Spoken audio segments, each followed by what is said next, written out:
So what are the Solana trenches? It's a place where you can view new coins, mostly created on PumpFun. The most popular sites to trade on are Photon, BullX, and Axiom. Today we'll be focusing on Axiom because of their lowest platform fees, as well as their helpful built-in tech. Use my referral code for 10% off all fees on the website. Link is down in the description. So how does price work? Market cap, or MC for short, dictates the price of coins. Let's say a coin has a market cap of 10k and you deposit 1 Solana into the coin. It'll raise the price up to 12k. However, if you put 1 Solana into a coin with a market cap of 1 billion, the price change would be negligible. The definition is the total value of cryptocurrency calculated by... You don't want to hear this, so I just put it on the screen. You can pause if you want. All you have to know is market cap basically equals price.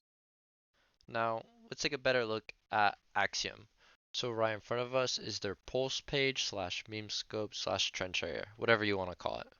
There's 3 sections: the new pairs, the final stretch, and the migrated.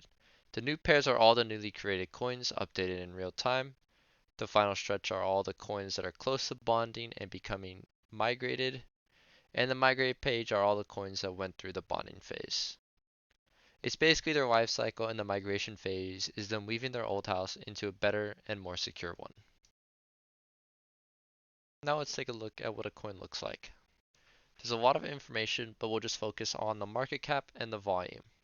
Volume is just how many transactions slash people are interacting with the coin. People like to say to follow volume for money. It's a good strategy, but definitely not a surefire way to make money every time, as we'll see later on in the video. So now we've gone to buying. There's 3 big things when it comes to buying: your fees, your bribe, and your slippage. Fees are what you pay to the Solana network to confirm and fund Solana transactions. Bribe is what you give to the network to gain a priority on your buy or sell. And slippage is a little more complicated. It's how much room you're allowing a trade to move unfavorably when buying or selling at a set price. Let's say your slippage is set to 10% when you're trying to buy a coin at 100k market cap. At that moment, it rises to 115k market cap. Because of slippage, this results in your transaction being cancelled because the price moved 15% unfavorably. However, let's say you're trying to sell at 100k market cap and then it rises to 115k. The purchase then goes through and you have successfully sold at a higher price than what you intended. Now you can bathe in all your extra money. In front of you are some recommended settings. For purchases under 1 Solana and with not a lot of volume or movement, you can use very low fees and bribes and still have the transaction go through at a good level. I'm cheap, so I choose extremely low ones, but you can play around with it and do as you please. I do recommend having your sell slippage higher than your buy slippage because price drop-offs are much quicker than price increases, and you usually want to leave a trade quicker. Now let's talk about graph settings. For scalping and most of the pulse page, you should be working in 1 second, 5 second, and 15-second graph intervals to see the graph and the coin better. For older and bigger coins, going to a larger time frame can be better for a point of view as well as analysis. This is what happens when you go on a time interval way too large for a coin that is relatively new. This is the 5 second, and now this is the 1 hour. Not a lot you can get out of it.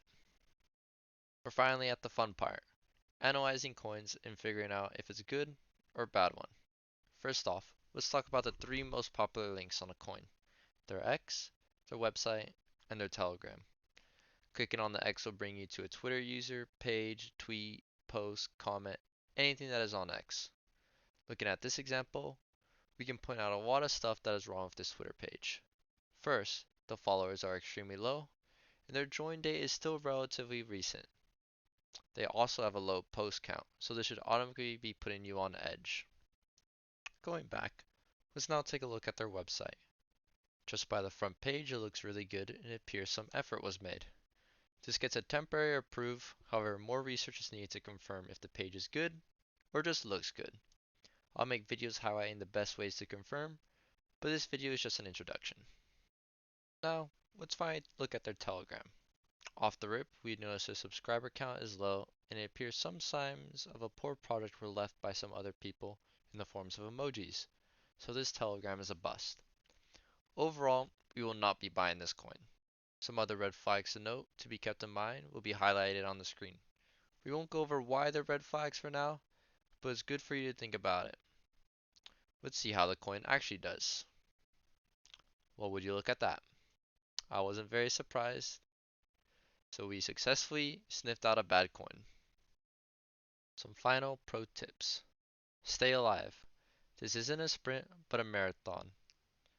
Improve daily by keeping a journal, back testing, or analyzing mistakes. And lastly, create a strong and reliable community, either through smart influencers, or better yet, just a group of friends where you can all grow and help each other out. If you guys did enjoy the video, and if you got something out of it, please like and share. And if you're just getting started to trading and need a platform, click my Axiom referral link in the description for 10% off all fees. I intend to make this a series of more advanced techniques and going more in depth into certain aspects of trenching. Thank you for watching.